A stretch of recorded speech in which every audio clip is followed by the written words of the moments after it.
I am here, finally here back home in Detroit, and I am so happy to be sitting here with one of my oldest and dearest friends who just so happens to also be, I just learned this word 2 days ago, my co-mother-in-law.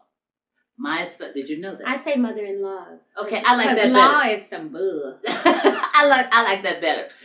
My son is married to her daughter for actually will be 20 years 20 in years January. in January. Yeah. I told them today, when y'all plan it, go somewhere with the sun. I get the kids to school. The school is right there. That's a good mommy. That's a good grandma. Listen, it's January. It's stupid cold here. Them babies ain't going nowhere. Oh my goodness. This door to that door. Remember the day of the wedding? Listen. Oh my God! I almost killed myself just getting to the church. All that Yes. ice. Remember all that ice? That's right. Yes. They got married in January. Yes. I remember that well. I do. Mm-hmm. I do. I wanted to have a conversation with Sabrina Nelson, but I should say her name. That would help. She is not only just a very, very dear friend. She is an amazing, amazing artist. She is an amazing mentor. She's just an amazing woman. And she is also the mom of another wonderful artist, Mario Moore. And I wanted to get her take, for lack of a better word, on how she feels that nutrition, she and I are both plant-based eaters, vegan, whatever you want to call it. I'm not really crazy about labels. However, I wanted to find out her take on how eating the way that we both choose to eat has an effect on creativity. And I just wanted to find out, her take on that. And we were having a great discussion prior to this filming in reference to what's sexy. So I'm going to continue with that because I thought that was amazing. Well, we were talking about how people often ask, thank you first, people will often ask, oh, you're vegan. How do you do that? I can't do that. And it's usually women. Men just don't. We don't have conversations because they don't want to talk about it at all. They don't want to open that gate. But with women, and particularly women of color, Black women, will say, oh, no, I can't do that. I don't know how you do that. And I said, well, let me say something to you. I said, eating the way that I eat is primarily not necessarily to save the animals or it ended up that way, or to reduce my carbon footprint, which after doing research and understanding it, my take on it was watching family members die around me and losing them to the way that they ate and the lifestyle that they had, and knowing that if you can't control anything in this world, you should be able to control yourself.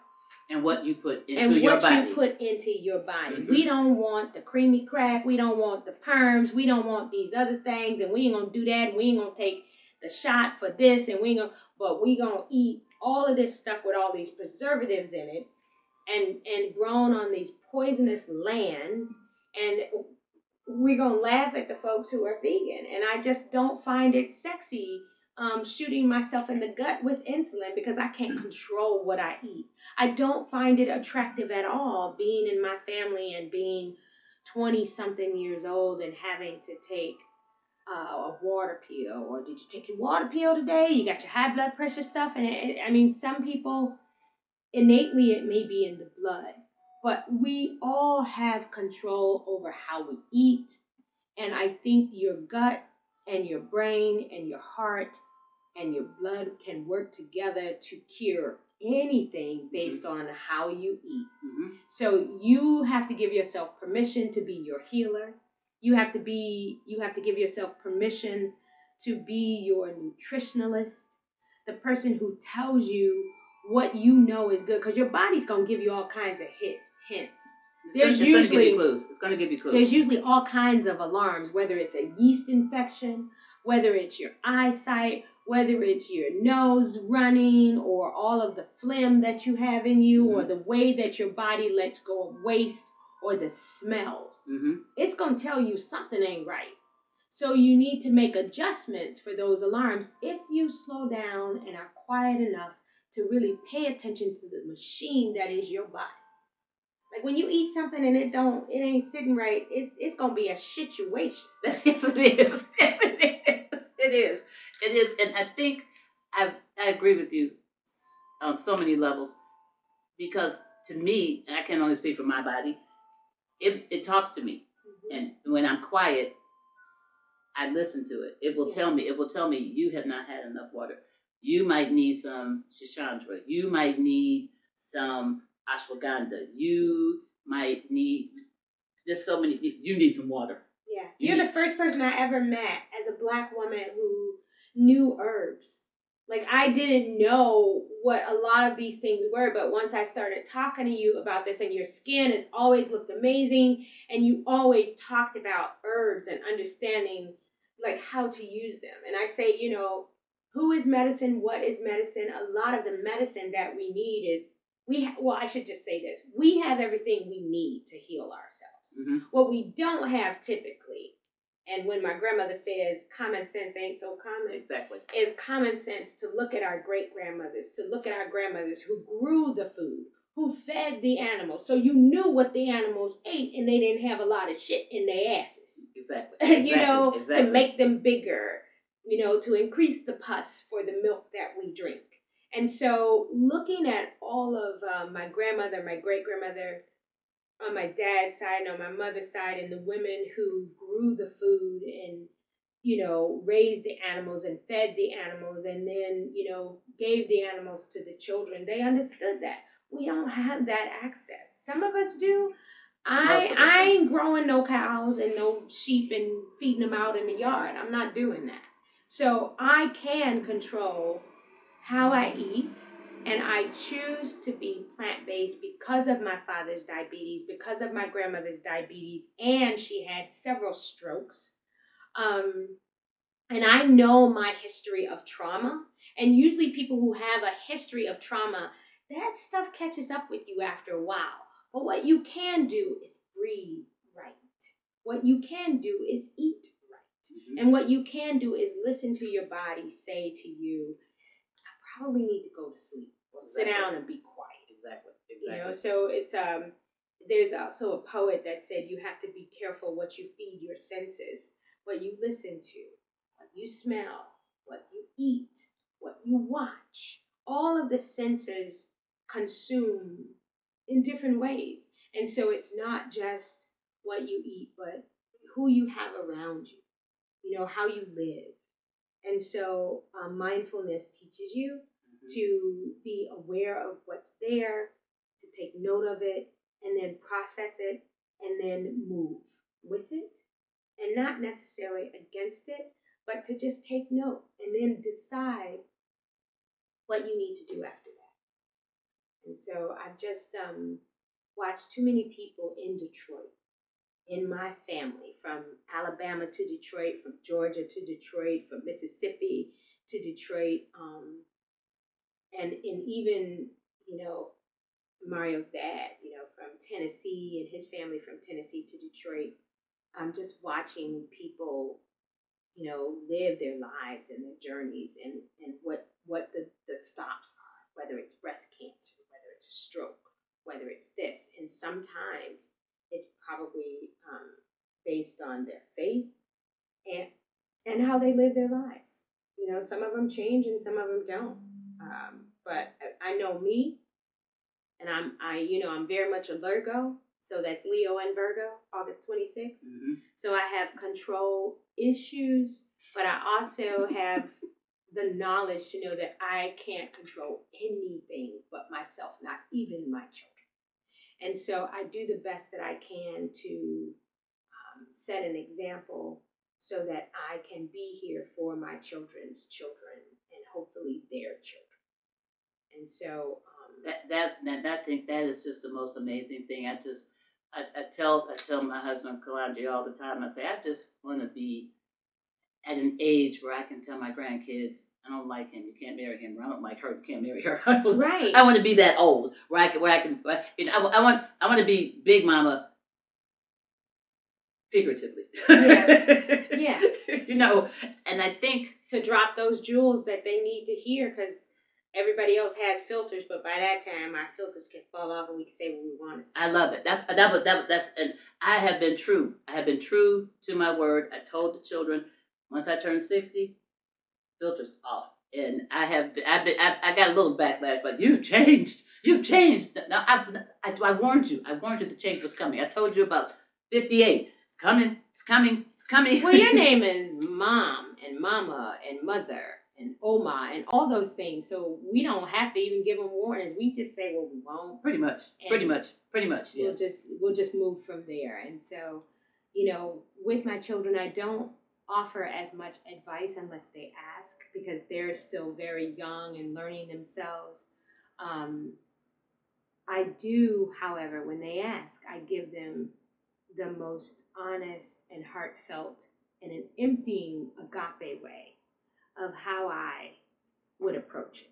This is how I would do it. Now you are going to live your life, and I lived my life when I was your age in the way that I wanted. It's good to have an option. Mm-hmm. So Mario and his wife are vegan. Mario had some plaque issues, and he was having some stuff happen around that. He felt like it was intense around his heart. And then he also had a tumor on the left side of his brain and a cyst that they had to do surgery to remove. But I think him and his wife working out and eating very healthy may have attributed to his speedy recovery, because they said he may not talk for a couple days because the where the tumor was in the area that handles memory and speech. And so I think because they were healthy, they had a recovery that was quick. And so I watch people in the way that they go through things. I have two sisters who have lupus. One has changed the way that she eats and approaches prayer and her daily activities, and one who has not, and she's up and down. And you can see the strength. I had a nephew who got caught pinned in an auto plant with a lift, and they pinned him up against the wall, and it tore through his legs. Wow. And the only thing that saved him was the fact that he was healthy, and he was running, and he was exercising and eating good. And so our bodies are these machines that will tell you exactly what it needs. And also, speaking of that, I believe that when one is taking in healthy food and drinking water and breathing properly and taking time out, the recuperative process is more expeditious. Because I know I've had, like, I think a sore throat is coming. I think I'm gonna get a sore throat. Okay, now I know I need to go get some Coca-Cola. I need to get some water. I'm not eating for 2 days. I'm not eating because I do know, and I think I told you this years ago, the hardest work that our body ever does is digesting food. So if you don't feel well, you might want to just stop the eating for a moment and let your body go and do some other things besides work on getting stuff out of your gut. Yeah. Not to mention, I know for a fact there is a gut-brain connection. That's what I really wanted to get your take on as well. What is your take in terms of nutrition and the creative process?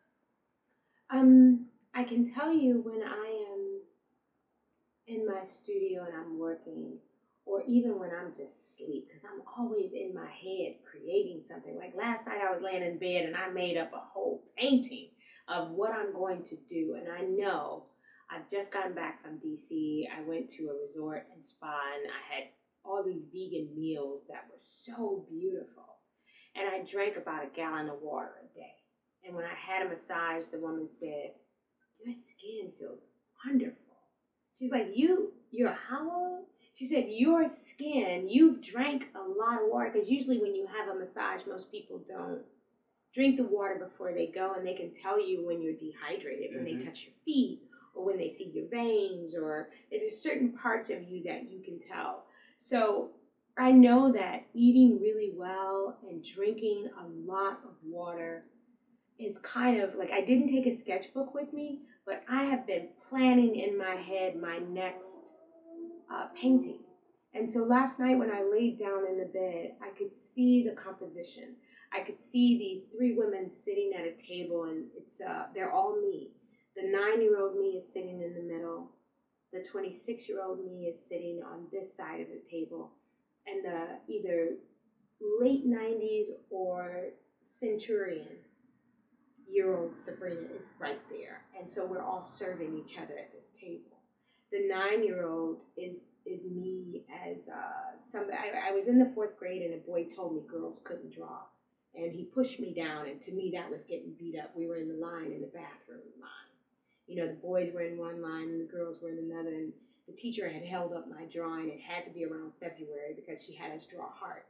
And she held up my drawing and she said, everybody's heart should be like this. I need you to draw your hearts like this. And then we got in line to go to the bathroom, and the boys were like, you can't draw, girls can't draw, and they pushed me down. And I was like, yeah, they can. But I didn't say it back, but I probably wanted to say it back, but I got up and I was like, I'm about to draw all the hearts. I'm about to draw hearts on everything. You know? And so that was like, it was traumatic to me, but it also made me fight back and also made me draw more because I knew I was a girl and I knew I could draw. Because my teacher just told me, like, she made you the example. Everybody needs to do it like this. Right, and I was like, this. She probably threw me under the bus for some bullies, but I drew and just kept drawing. And the 26-year-old me was the Sabrina who had to fight her partner.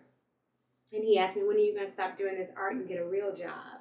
And I was like, yeah, that's not going to happen. So we probably going to deuces. It's been great hanging with you. It's been awesome. I'm going to go ahead and I'm going to bounce because this is my real gig and that's what I do. So, and then the elderly me is the person who witnesses the whole journey from the beginning to the very end and is at the part of her life in the sunset, but living true to herself and knowing what she did to do what she needed to do so she could be at that moment. Mm-hmm. So it's like a past, present, and future. But then there's Sabrina at the age I am, peeking in on all three of them and watching this conversation at this round table happen. And I want it to be like a dining room table that's, you know, plated really beautiful with all these vegetables and fruits on the table. And so in my mind, I was painting this painting last night, and I've already started it. It's in my studio. But I know it's attributed to what my father's sister calls my life's adventure. Like I've had an adventure in eating. And I probably was a bit more cloudy when I ate different things like too much sugar or too much meat, and I'm talking pork. My grandmother made everything from hog head cheese to, I wouldn't eat the chitlins, but I ate everything else. And it was like the old folks say, from the rooter to the tutor. From the rooty to the tutor. And so just knowing that she, you know, we would go down south and they would have animals, but they would feed the animals. Our cousins and her brothers would feed the animals so they know what, and then they would put the ham in the shed and salt it, you know. So she would buy a whole animal and they would cure it there, and then she would hunt. And so we would have venison in the freezer, everything, and she would fish. And so she was definitely an odd person, you know, when you talk about women now and what they brought to the homes. My grandmother she was a maverick. And so I want to be a maverick in the way that I give my children and their children vegan options and dishes, because they eat my food and they know it's vegan. And Sudney is a flexitarian because she's going to eat whatever her parents have around her. She will eat all the things. But then she also knows about herbs. She does her research. And so with all of my children having parts of me in them, I know that they're hyper, that they have attention concerns, or their attention is different than others. And so they're all over the place. And I noticed when I changed my diet, I could control it a little bit more. I could, and I don't want to say control, but I could focus. And so eating a plant-based diet and eating the way that I do, it allows me to feel often like I'm in a meditative state. When it's time to go to bed, my body can slow down. It's easier for my body to get rid of the waste. And so I used to hear people always talking about getting colonics and all these things. And I'm like, yeah, I mean, you know, you have what you're supposed to do at your certain age, and they test and mash your boobs and then do your gut and you drink the thing and they poop it out and they be like, okay, you good. Yeah, I know. Because I'm only putting in good. Exactly. So all the good is coming out, so we good. Looks like my husband used to always say garbage in, garbage out. There you go. So I know that with creativity and focus for me probably comes from the way that I eat, and that is how I know that it's different. Because I would say 19 years ago, I was not vegan. And 19 years ago, I ate all the things and I was all over the place and I was doing too much with too many people, and I'm still doing too much, but I'm doing the too much that I want to do. And it's all involving creativity and culture and the idea of who is medicine, what is medicine, and how art is a part of that prescription. You know, like how do you use your creativity to feed your soul and your life and those around you? And what it says is that I've given myself permission to be a doctor. I've given myself permission to be a healer, a nurturer, one who plants seeds in communities, and one who uses her brush, pencil, body, whatever I need to use to say what I'm saying as an interdisciplinary artist, to share the idea that I'm a healthy being, and I want to share that with you. And one of the reasons I'm healthy is because my heart is happy. Mm-hmm. My heart is happy because I do what I love. And if I'm not doing what I love, I'm going to hurt people. I'm going to be out here really hurting people because I know me. Like the Dexter Elmhurst in me that's pushing way back up in here. You know, look, Collingwood. I would be like Laura Croft. I would be slashing motherfuckers' throats. And I'm the sweetest being, but if you take me and turn me, you remember those topsy-turvy dolls? Yes, yes. You take me and you turn me over, and you turn me into... Put the dress down, you got a whole new down. Right, the whole opposite of who I am, where I am no longer feeding the community, I'm taking away from the community. I am no longer the healer, but I am the destroyer. Mm-hmm. I am no longer the creator. I will completely destroy all the folks out here doing shit to people that cannot defend themselves. Now, I'm going to be Bronson about it. I'm going to be a vigilante. I'm definitely going to be out here getting all the folks that do shit to old people and weak folks and children. And so I'm saving lives, staying in my studio. Just by taking care of yourself and eating properly. And offering myself as, you know, a person who has added to her life and the quality of her life in saying that I care about what I'm putting in my body. I care about controlling how I eat and how I present myself into the community. And I'm not saying you got to be like Mike, because everybody is on their own path. What I'm saying is, if you see the people around you that you love, that you come from that same family and they just falling off and dying, something needs to change. And so I just want to make sure that my family has enough options. Mm-hmm. And they be like, oh, you make your food look so good. I want to come over there on that porch with you. Well, bring your ass then. Right. And when you come, you know, let your friends know that you done ate some vegan good food. And when I tell women who are not, you know, melanated, right, my age, they be like, what? How, Sway? Yeah, I know. And I said, well, what you eating? Yeah, I know. I mean, I don't smoke, I don't drink. I cuss a lot. And I ain't sorry. God knows I'm thinking it, so why the fuck would I hold it in? I'm just saying, God gave me these words, so I might as well use them fucking words. And sometimes it gets to a point, no matter how vast one's vocabulary is, sometimes all you can say is just fuck it. Well, listen, the thing is the words are so colorful, and you know I love color. So why you gonna have all them words and I can't use them? So I'm just saying, I'm just being creative in who I am and being authentic and clear in what I want to say. And sometimes you need those extra words to flower up and to present that bouquet of that sentence, whatever it is that you're saying. And also, sometimes it's the only way to accurately convey the message. Because sometimes dancing around, people don't seem to get the message. Well, it depends on what elders are around and clergymen, yes, and I'm gonna be cool because I got filters. Yes. But there are moments when I'm thinking that, the way that I present myself and how I am and who I am is based on me walking in a clean pathway, and that is a part of how I eat and a part of how I create.